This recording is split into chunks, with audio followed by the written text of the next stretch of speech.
Welcome to the Default Profitable Podcast. You're listening to the next episode, and today we're going to focus on what it takes to start, run, and grow multiple businesses.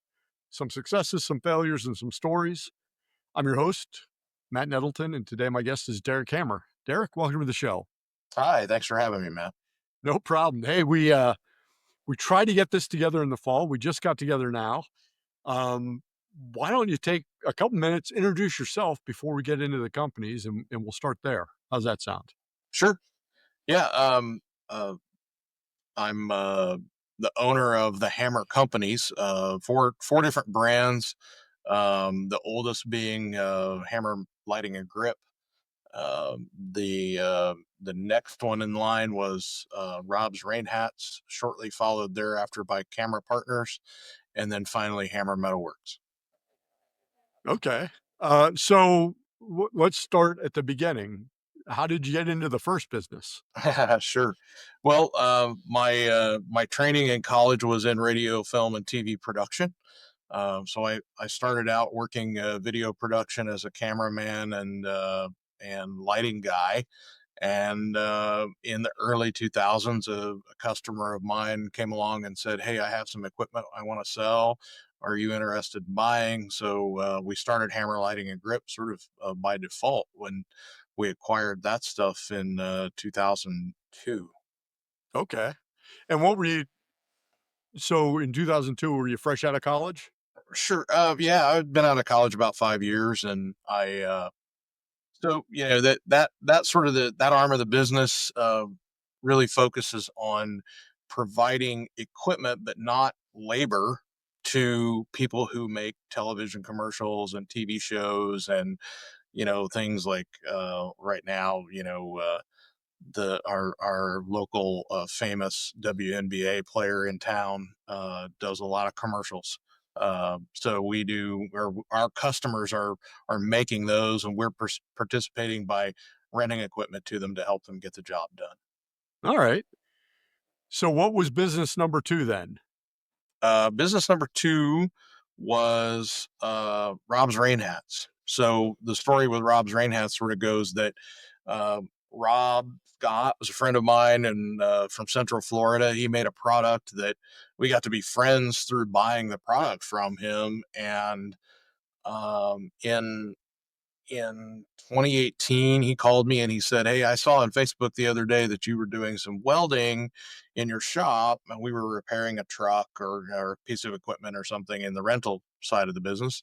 And he said, "If you can do all that kind of stuff, you'd be a really good fit for making my product. I'm getting ready to retire, and I'm going to move to a different place where I don't have access to a lighting and grip equipment rental house, where I need to have, the latest and greatest, newest lights to prototype from.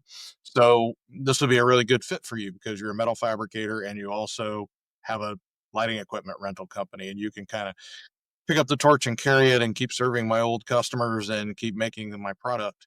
So in the early 2018, we struck a deal, and we spent the rest of 2018 and the first half of 2019 working on trying to outsource a lot of the manufacturing of that product. Looked around locally for some metal fabrication shops, and just didn't come up with anything that really met our needs, either from a cost or lead time perspective.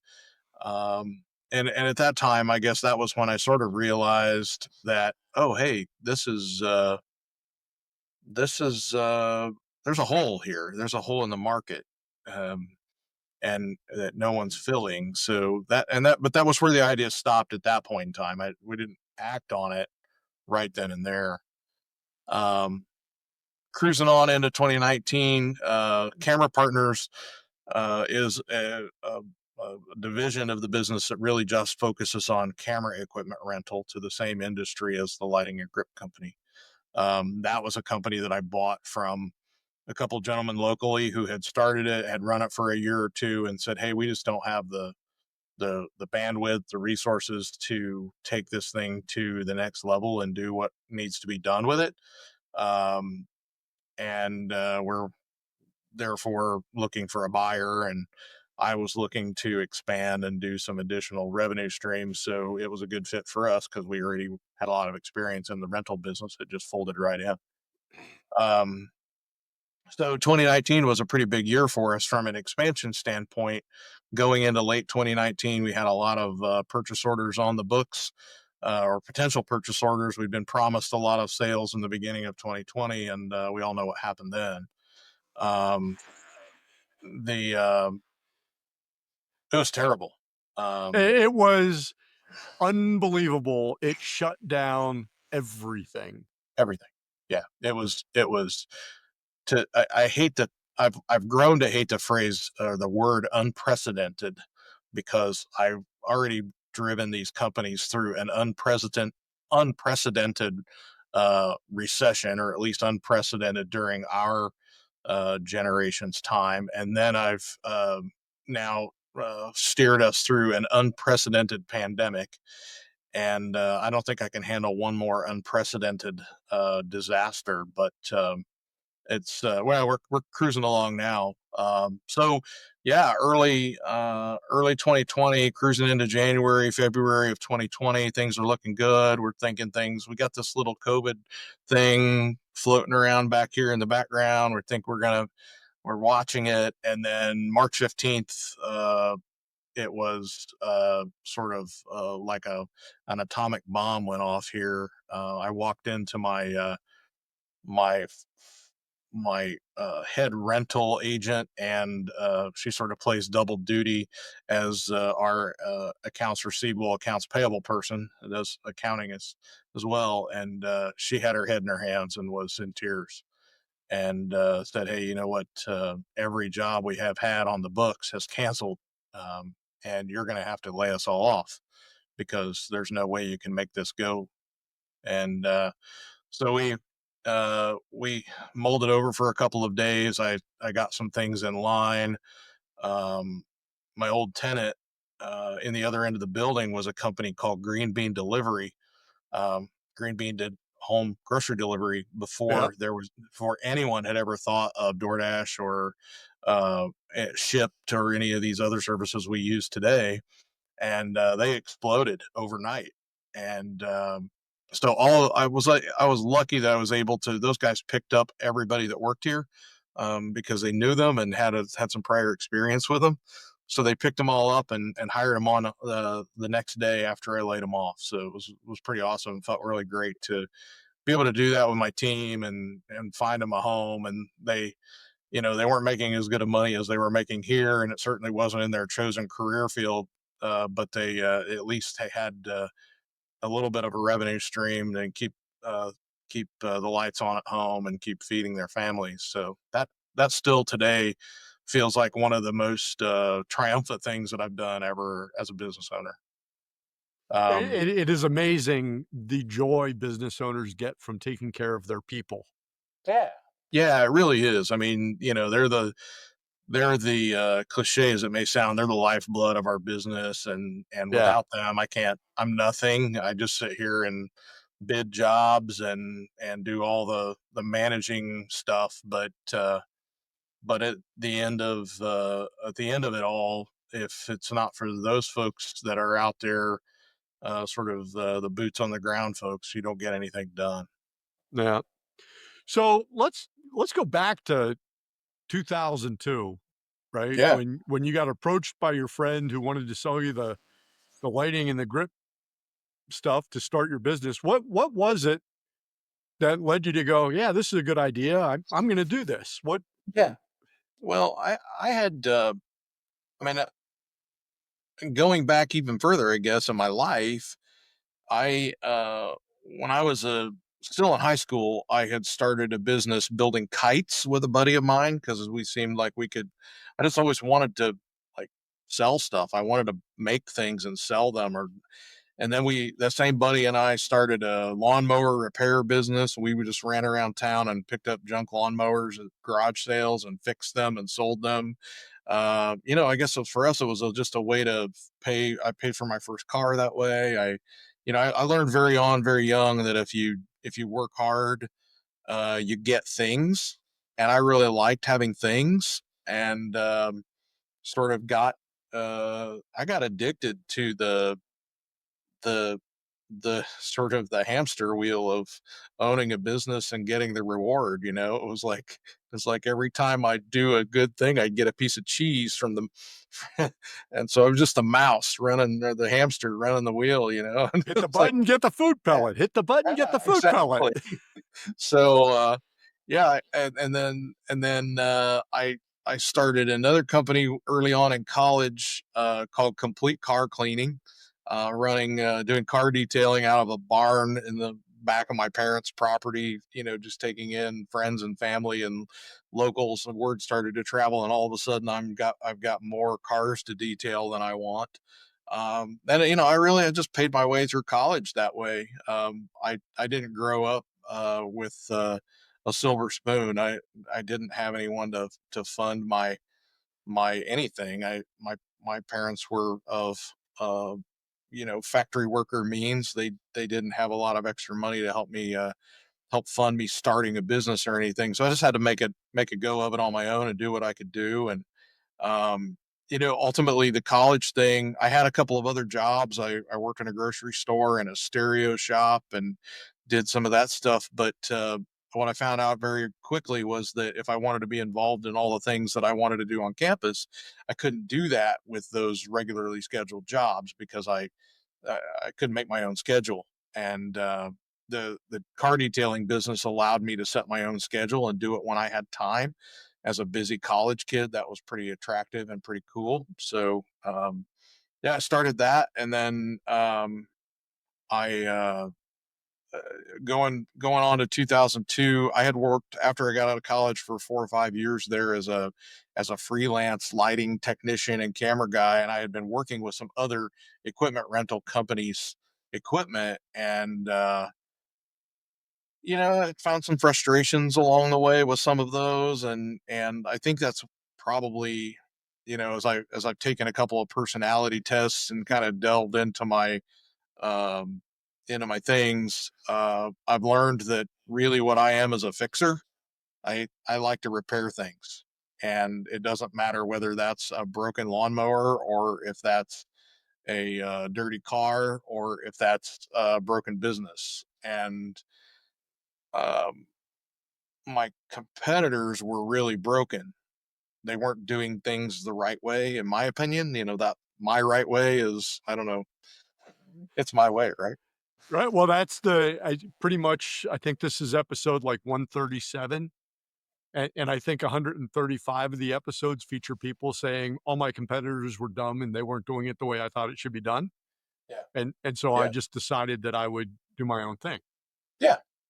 And so I started up. This opportunity came up probably through some conversations with my friends about or my friend that owned the equipment, about how poorly the other company was performing. He had some frustrations with them as well. Um, and so 9/11 happened, another disruptor to the market. Yeah. And he was sort of my friend was sort of feeling the pain of that a little bit. The commercial production, TV commercial production business kind of took a dip. And so that was when he approached me and said, "Hey, why don't you buy this truck full of equipment from me?" Um, and so we struck a deal, it was a self-financed thing. And we took off, and we started out uh, with um, with a 10 by 10 storage unit and the truck parked outside. And then it got to a 20 by 20 or 20 by 10 and then a 30 by 10. And then in 2004, I was busting at the seams in the 30 by 10. And it one too many nights of getting soaking wet while I was loading stuff out of the storage unit into the back of the box truck. And I threw up my hands and said, "Honey, we got to go find some real estate somewhere." So um, we we rented a place up in Fishers, behind the old Fry's Electronics, that was 2,500 square feet. And we were there for 3 years. The competitor eventually came to me in 2006 and 7, and said, "Hey, I want to retire. I want to get out." So that was sort of code for I'm tired of you uh, beating my tail into the ground. So we we had taken a significant enough of a chunk of their business that they wanted out, and we worked on it for a year with multiple advisors, accountants. I finally had to write a business plan because I didn't have one. So it took us about a year to get the bank happy and get the business plan written and get all that finance stuff figured out. In mid 2007, we bought this building that we're in now, which is 20,000 square feet, quite a lot more than the 100 square feet where we started. Yeah.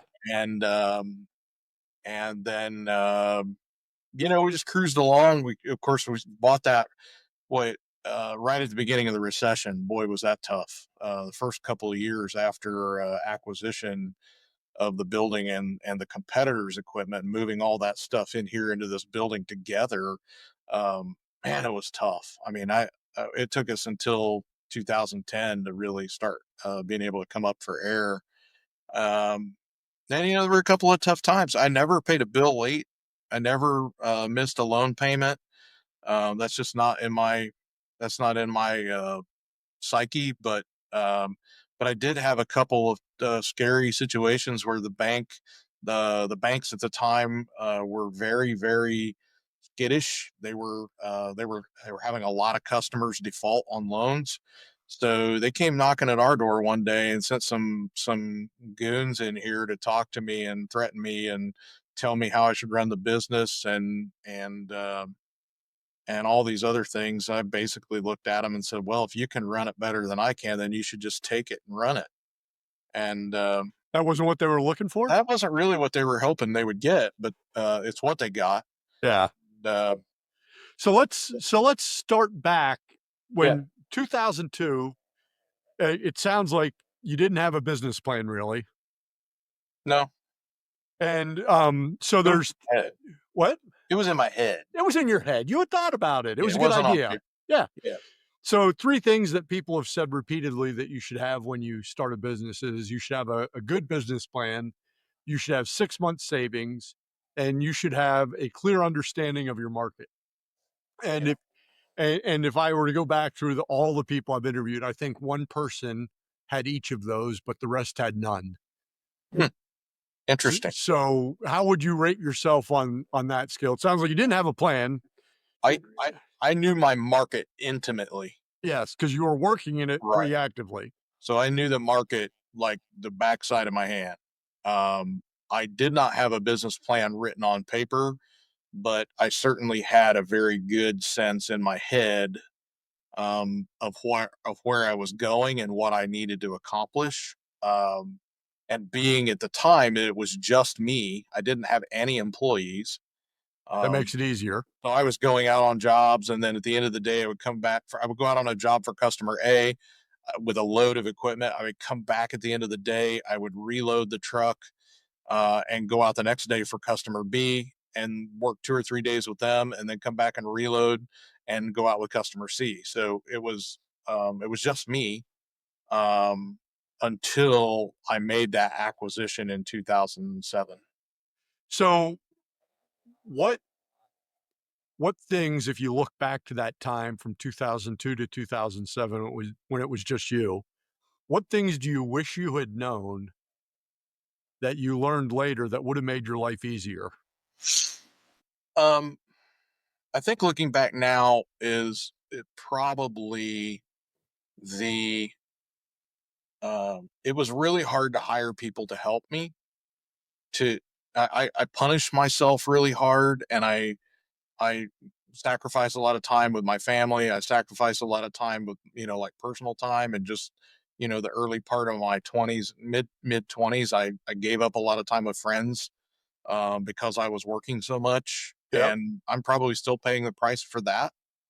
So I would say have that clear plan and budgeted, and don't be afraid to hire people to help, because the um, the s- uh, the synergy that happens there, the whole is bigger than the sum of its parts. And if you clearly communicate to your employees what you want, what you expect, and you have a plan that you share with them so that they can follow it, you can go a lot faster. So you said when we talked about a plan at startup, you said you had it in your head. Right. But what you just said there is your employees really can't follow along with that. Correct.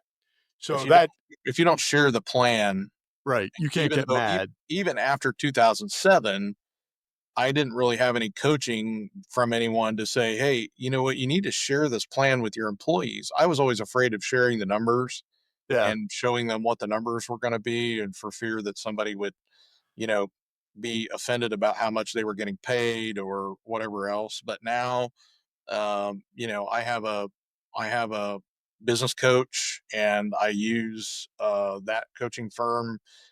We use a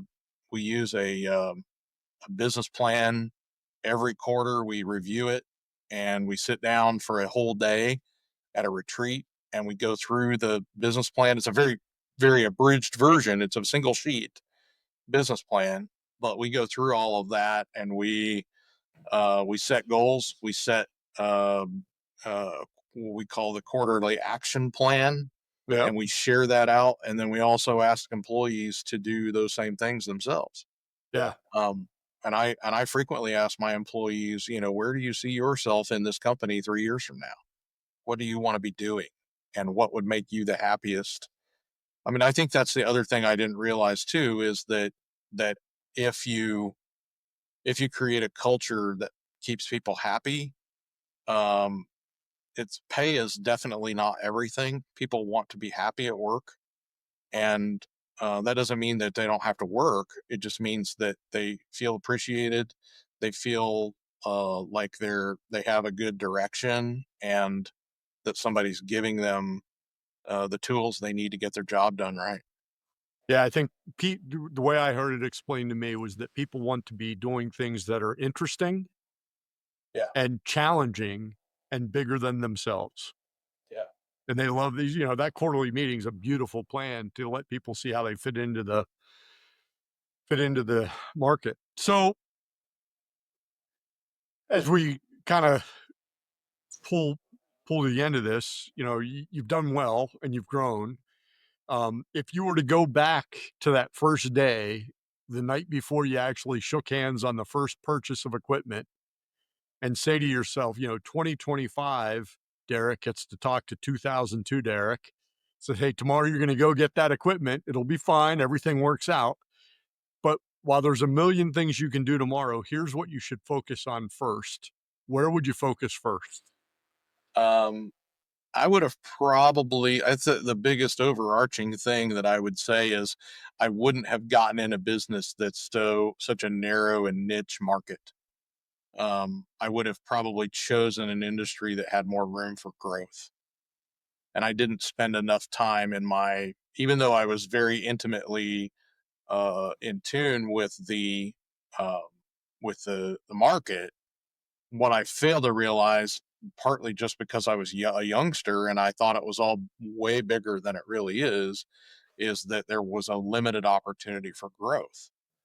And I would have chosen to start a business that had far more generalized vertical markets and more opportunity for me to grow it. All I put right. a lot of to say that another way, I've put a whole lot of blood, sweat, and tears into something that can't. It's sort of capped out. It Yeah. can't. Limited in size. Yes, I can't grow it any more than what it already is. Right. Okay. Any other tips you would have for somebody who's a aspiring or new business owner? Um, be ready to work hard. You know. When you mentioned a couple times your coach, and this is something Yeah. that's come up. How long did it take you to get a coach?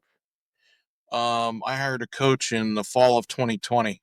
Okay, so 18 years. Yeah. Would it have helped earlier? Oh my gosh. Yeah. Yeah. Yeah.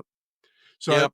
I that I think finding a coach is a really key component of all of this, just because finding someone who can finding some it's expensive. That's the hard part about it, is that I would have never been able to have afforded a coach back then. Um, so you have to you got to play that. You got to weigh that. But getting someone on board to help you early on is probably the single most important thing you could do. well, and I'll say this, and then you can give me feedback. But a new business owner that calls an existing business owner and says, "Hey, do you have any advice?" is probably going to get some good advice, Yeah, right, right? right. Which is not as Yeah, good as having a coach, but it's not yeah. a bad place to start. I did this thing. There's a local organization called SCORE, Oh Service yeah, for Retired Executives. yep. I did that, and one of the guys in there, recommended he said, take your lawyer to lunch kind of thing. And I think that, again, the younger me just wasn't aggressive enough at asking for all of that. I would definitely be more aggressive. And then also just networking with other business owners. I think that's really important.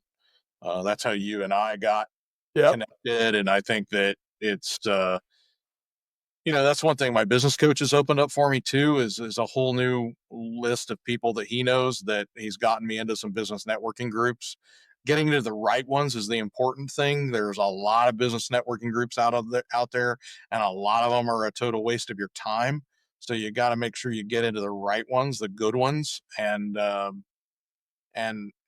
they're not, what's good for one is not good for, like for me, a business networking group full of realtors and bankers is not going to do me much good. You don't have a bank account? You don't live in a house? Yeah, right, exactly. But but for me, a group of people that are in manufacturing and construction is a Perfect. fantastic thing for our metal fabrication business. Right. Um, and if Indianapolis was a bigger advertising market, I would say, television production companies and advertising agency folks. If there was a business networking group like that, that's what I would do for the lighting rental. Yeah. All right. Well, that's 28 minutes. That's pretty quick. That went fast. So, but I mean, first of all, you attacked the market that you were familiar with without really any plan, but with a good idea of how you wanted to do things better. Yeah, You succeeded. You surrounded yourself with people that were good when you started to hire. Yeah, I mean, you just kept growing. You had an idea to keep going forward. So, and then in the end, you know, getting a coach made your life easier, but it's always the trade-off. But Score's free, so you can at least find something like Score to help. yeah, I'm exactly. big fan of that. So, well, I wanna kind of wrap up. Remind everybody, if you want to learn more about Derek and his businesses, you can find it over in the show notes at defaultprofitable.com. And there's three ways you can help us if you're listening: leave a review, hit subscribe, or share an episode. Derek, thanks for being a guest. You're welcome. I Thanks for having appreciate me. I appreciate it. We'll be back next week with the next episode of Default Profitable. Until then, keep working and stay profitable.